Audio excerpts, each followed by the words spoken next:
Marcus Smart sa Lakers, Vando mawawala sa Lakers at Reeves future ng Lakers. So parang nasunang balita mga idol ay patungkol kay Austin Reeves. Solido nga ang pinakita ni Austin Reeves laban sa number 1 Boston Celtics, kung saan nga ay gumawa ito ng season high 32 points at career high 7 3-pointers. Mabagal ngang simula ni Austin Reeves sa season na ito at merong mga Laker fans ang gusto nga na i-trade si Austin Reeves. Pero matapos nga ang pag-call out ni LeBron sa kanyang mga teammates na gawin nga mga trabaho nito, ay agad din namang nag-respond ng Lakers roster. At isa nga dyan ay itong si Austin Reeves na talaga namang binuhat nga ang Los Angeles Lakers kontra nga sa Boston Celtics. Pero hindi nga dapat magpakampante ang Lakers sa panalo nila sa Boston, dahil baka nga nagpakampante nga lang ang Boston dahil wala nga itong sina LeBron at AD. Ano masasabi ninyo dito mga idol? Si Austin Reeves nga ba ang future ng Los Angeles Lakers?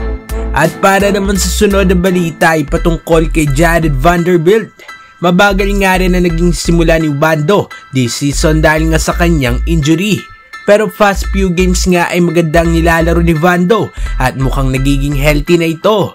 Isa nga siya sa naging factor kung bakit gumaganda ang laruan ng Lakers, dahil maliban nga sa depensa na ambag ni Vando ay mas nagiging agresibo na nga rin ito offensively.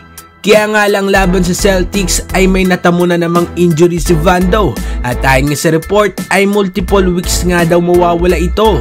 So malaking dagok na naman ito para sa LA Lakers dahil injury na naman ang kanilang best defender.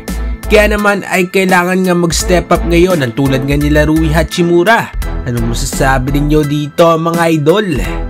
At para naman sa uling balita ay patungkol sa Los Angeles Lakers.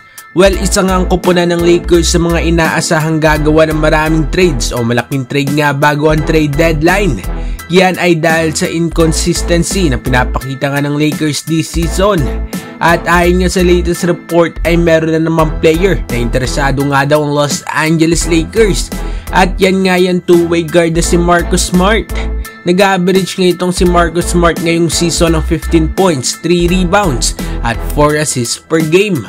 Maayos nga rin na scorer si Smart at isa nga ring mahusay na defender.